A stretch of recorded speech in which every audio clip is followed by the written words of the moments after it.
Doug was a 9th grade student who consistently performed well in school.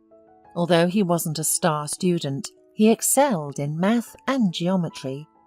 These subjects came naturally to him, and he was able to solve complex problems with ease, like the nutcracker cracking walnuts.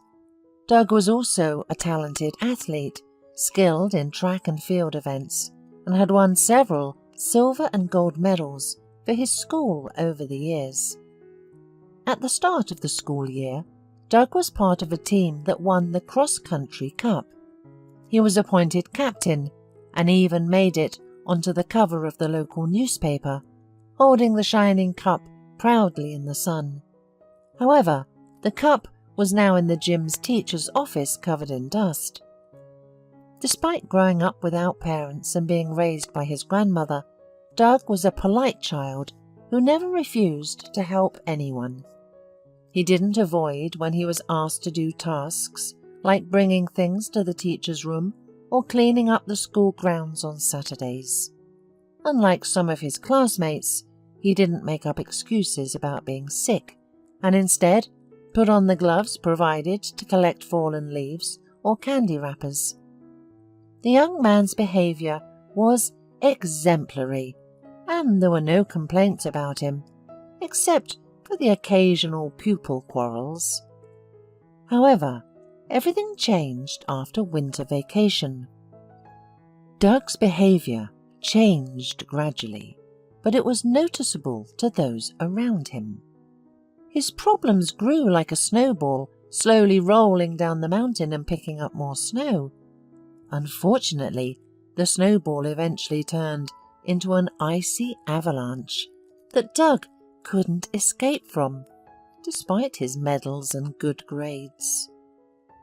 First, Doug didn't bring his homework.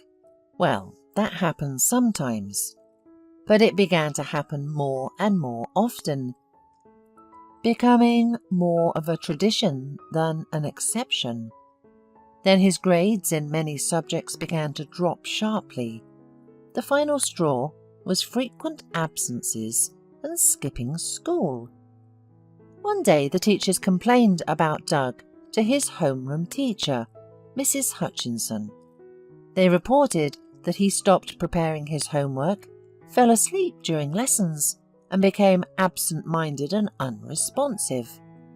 Mrs. Hutchinson had already noticed the alarming signals too.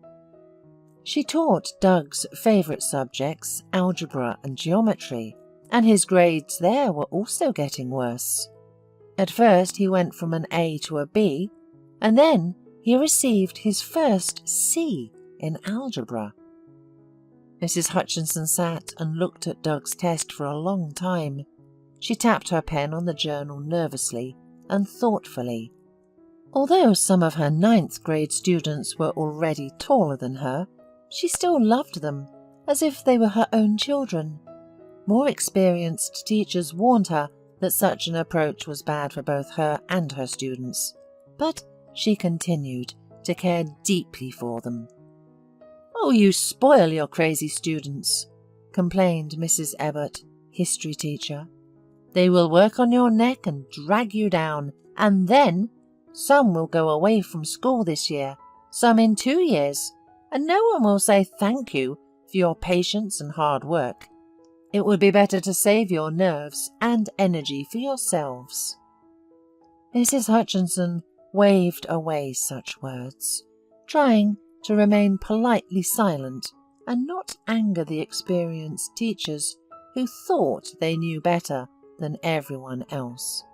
They gossiped, whispered, and sometimes laughed behind the algebra teacher's back. It was a little hurtful to Mrs. Hutchinson, but she tried not to pay attention to empty words. Let them talk. Mrs. Hutchinson attempted to talk to Doug, but the teenager closed himself off. Like a hedgehog, he bristled with needles, protecting himself from the teacher's questions. "It's all fine," the boy stubbornly replied, pressing his lips and looking away. "I'll improve my grades." Then he began to change outwardly. Unfortunately, these were not the teenage changes typical of boys his age. Doug became as pale as a Canterville ghost. Dark circles appeared under his eyes. It seemed that even his freckles, generously sprinkled on his cheeks and nose, faded, and his hair, which had such a juicy carrot tint, became lighter. Then Doug began to emit the odour of cigarette tobacco, so strong and distinct, as if he had been standing in a cloud of smoke for a long time in front of the school. Mrs. Hutchinson approached her student and leaned down to evaluate his work, but was unexpectedly hit by a pungent smell and coughed. Another teacher would have thought there was nothing surprising here. Adolescence is a time when boys want to feel like adults and often go down the wrong path. Moreover, some students have already started smoking, hiding from the teachers, some in the toilet, quickly flushing unsmoked cigarettes down, some around the corner from the school, making small walks during recess. But Doug didn't go with them. He mostly stayed in the classroom, sleeping right at his desk with his head resting on his hands. Once the boy fell so deeply into the realm of Morpheus that the geography teacher, who wanted to start the lesson, had to shake him by the shoulder, to the laughter of the other students.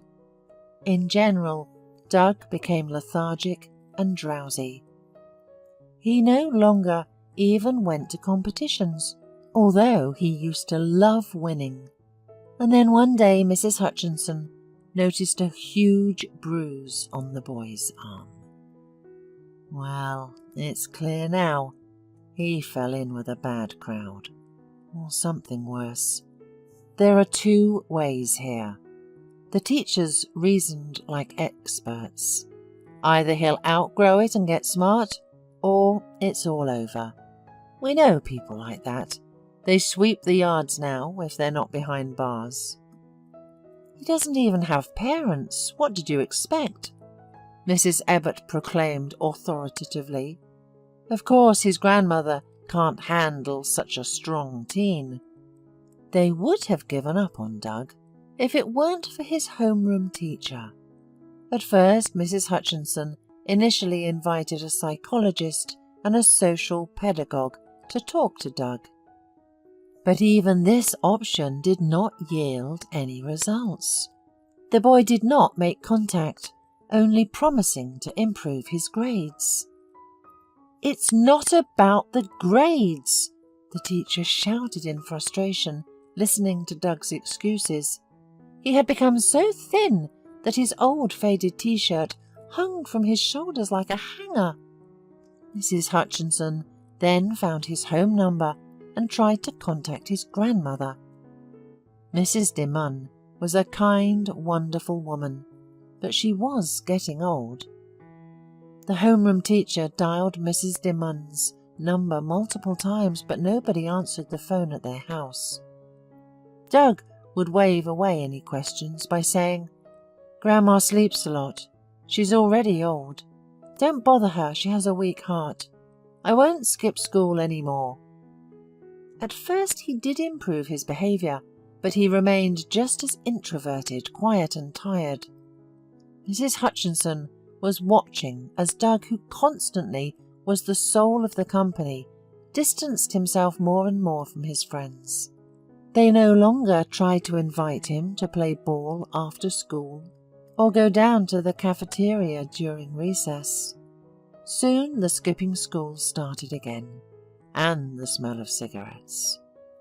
That was when Mrs. Hutchinson made the categorical decision to go to Doug's home to find out what was going on with the boy and what living conditions he was in.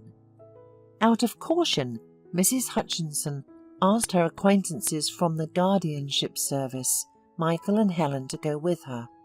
She knew that some families do not let anyone in. She was afraid she wouldn't be able to handle it without their support. When Mrs. Hutchinson, Michael and Helen went up to the second floor of the ordinary apartment building and rang the bell, there was no response at first. But after a few more attempts, Sleepy Doug opened the door. The boy looked stunned at the uninvited guests and rubbed his eyes, as if thinking that they were all a dream. "Hello, Doug." The homeroom teacher smiled at him. "Hello," the boy replied hoarsely from sleep. "And why are you here?" "Doug, who's there?" An elderly voice sounded from the depths of the apartment. Doug stood in the middle of the doorway, as if intending to block the entire passage with his body and not let strangers in. "We won't take up much time," Michael interjected, using his most calming tone. "We just came to talk with you and your granny. Don't be afraid." Doug looked at him, tense, incredulously, and then, looking at the trio of adults, he somehow got down. Something changed in his face, and a sense of doom and acceptance appeared. "Come in," he said with a sigh. Only when the delegation of adults entered the room did Doug stop his teacher.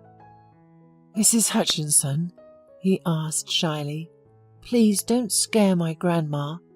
I'll fix your grades, but she's not feeling well. She'll worry."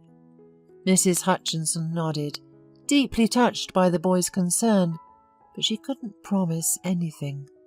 Maybe he just didn't want to tell his grandma the truth about skipping school and other troubles. Their apartment was just like any other.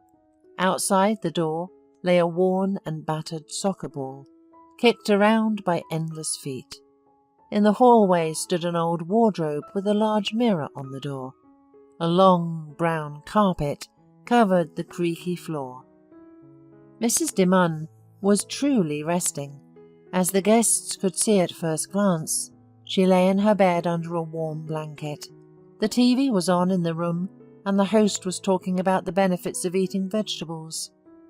Next to the elderly woman, on an ordinary brown stool, was a glass of water and some tablets. Approaching her, Doug helped her sit up and adjusted the pillow behind her back. He turned down the volume on the TV. Mrs. DeMunn, who was much more energetic than she looked, immediately started giving orders. "Doug, go to the kitchen and put the kettle on. Look at what cookies we have. Bring some candy. What are you waiting for?" "Oh, it's not necessary." Mrs. Hutchinson tried to refuse, but the elderly woman wouldn't listen. She smiled kindly at the guests, genuinely happy to see them. It seemed she couldn't even imagine that they had come because of problems with her grandson. "Sit down, please. There's no need to stand on ceremony." The old woman gestured to the yellow sofa. "I'm sorry I can't get up. I'm quite old, you know." The guests sat down, but Mrs. Hutchinson didn't know where to start, and the grandmother kept talking non-stop. "And did you come to check up on me?" the old woman suddenly concluded. "Thank you so much. I don't know how Doug and I would have managed without your help. He's been lucky with school and classmates." Having said that, the elderly woman took one of the white napkins to dab the corners of her eyes, where tears had already formed. "I'm sorry, but I don't understand why you're thanking us." Mrs. Hutchinson was completely bewildered. "I am speaking about these expensive medications." Mrs. DeMunn pointed to the stool filled with numerous pills. They're made of gold. Where would we get the money for them if not for the help of all of you? My pension is so small. I used to work odd jobs and sell fruit, but now my legs don't walk. When we were told the list of subsidized medications didn't include them, we were already disheartened, and those they give for free only make things worse. Waiting for help, it's easier to just die." The grandmother sadly waved her hand, but then smiled warmly. "But what am I complaining about? I'm better now. Before I was really sick, and thought only about who I'd leave Doug with. I promised his dead grandpa that I'd be at our grandson's wedding. I'm still holding on. Soon I'll be even running, thanks to Doug's care and your help." As a result of the grandmother's monologue, Mrs. Hutchinson and the others understood that she had been bedridden for some time. The doctor had prescribed her expensive medication and constant rest. In the middle of the story, Doug returned from the kitchen. He placed cups filled with steaming hot tea on the coffee table, along with a sugar bowl and a vase of cookies and square waffles. The boy was silent, listening to his grandmother, not even looking at the guests. Mrs. Hutchinson looked at Doug, trying to understand what was happening. Why wasn't the puzzle in her head coming together? "Wait, Mrs. DeMunn," the teacher finally spoke up, and Doug threw a worried glance in her direction. "The school doesn't buy any medication. As far as I know, my class hasn't collected any money." "How is that possible? They're right there. Or do you want to say that my grandson steals them from the pharmacy?" The old woman laughed, innocently looking at Doug, and the boy blushed, the tips of his ears burning like red flags. He looked down, examining his black socks. "Of course I haven't stolen them," the boy finally muttered. "I bought them myself, and I earned the money for them myself." There was a brief silence in the room, with only Michael taking a sip of the hot drink from his cup. Everyone was trying to process the statement made by the 9th grader. "What are you talking about? When have you been working, Doug?" the grandmother exclaimed in fear. "You go to school every day. You're supposed to be studying, my dear. And what kind of work were you doing?" Doug's homeroom teacher had to take over at this point, softening the blow as much as possible, explaining why they had come. "I assure you that there won't be any problems with school for Doug," she began to convince the frightened old woman. "We just want to understand what's happening in the family, in the house." And then Doug told them everything. Since his beloved grandmother's diagnosis, the only relative he had in the world, the boy had taken on various odd jobs. Of course, he kept his earnings a secret from his grandmother, promising to study. He usually said he went to school, on excursions and extra classes, and that was why he was often away from home. And then he brought the needed medications. Kind people had helped. They collected money. So don't worry, Grandma. Get well soon. That's the main thing. Mrs. DeMunn was not worried and believed her grandson, but in fact during the day he was working at a construction site for an acquaintance. That was why every thread of his clothing was saturated with the cheap cigarettes of the other builders. Bruises were also from working. He carried heavy loads that often fell and hit the tired boy's hands and feet. He also handed out leaflets when he could and distributed newspapers to mailboxes. At night, the teenager worked at the warehouse, replacing his neighbour, who loved to go night fishing. Doug did all of this to buy the necessary medicines for his grandmother. "Why didn't you say anything, Doug?" Mrs. Hutchinson asked, no longer trying to hold back tears. The tears rolled down the teacher's grey eyes like a shower. "You should have told me the truth. We would have helped you." Helen, next to her, also sniffed her nose suspiciously, and Michael was hiding behind a cup of hot tea. It's not appropriate for men to cry. "But what was there to complain about?" Doug said, proudly raising his head. "I'm the man of the house, and I have to behave like a man, not run for help. I coped by myself, and I will cope in the future if I need." "Oh, Doug, the grandmother shook her head, wiping her face with a third paper handkerchief, and then trustingly turned to the guests. "You know He is so proud. He takes after his father." The old woman shared the tragic story of the family, how they made ends meet when they first lost Doug's parents, and then grandfather Peter. "My son and his wife crashed in a car when Doug was just a little boy.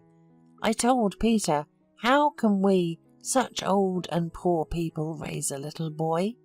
But he said firmly, 'We'll make it.' And Doug was always our joy." The elderly woman sobbed, showing old photographs carefully arranged in a grey family photo album. Doug's young parents smiled in the photos. "My Peter loved him so much." The old woman stroked the photo where Peter held his grandson on his lap. "He made me promise to stay with his grandson as long as possible. 'You can't die,' he said." Then Mrs. de Man hugged her grandson with tenderness and tears. "How could you, Doug? I thought you were studying. You should think about yourself, not about me. I should take care of you, not the other way round." When the tea and the cups ran out, and the story had been told, the guests were about to leave. "Wait a little, Mrs. Hutchinson," Doug asked for the last time. "I'll fix the grades, I promised." "It's not about grades." The young teacher shook her head for the umpteenth time, wiping her eyelids reddened with tears. Mrs. Hutchinson couldn't leave Doug and his grandmother to fate. Now that she knew his story, she had an obligation to help their family. The teacher did what she had to do right away. She talked to her colleagues, acquaintances who were teachers. Maintaining anonymity so as not to hurt the pride of such a young man with a big heart, she raised money. The amount was large, enough not only for medicine but also for the whole course of treatment, and there was still some left for living expenses. Doug kept his word. He finished the year decently. Mrs. Hutchinson also helped him with this. The teacher herself went to her colleagues, begging for additional assignments. She also sat with Doug after school until late, explaining missed material.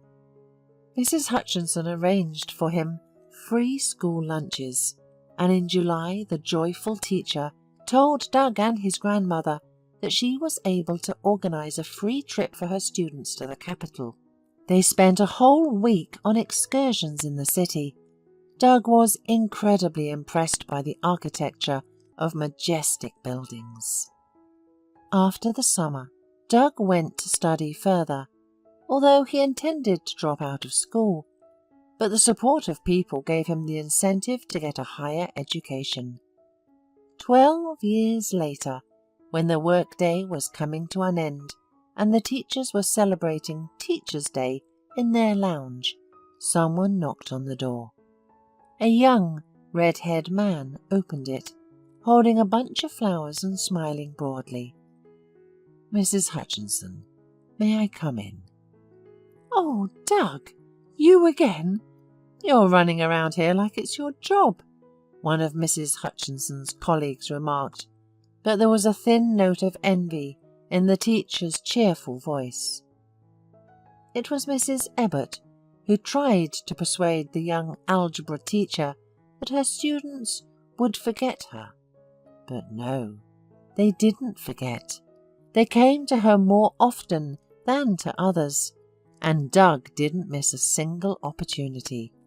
"Coming to your favourite teacher is not work, it's a pleasure," the young man corrected Mrs. Ebbott and handed Mrs. Hutchinson a bunch of bright Gerberas.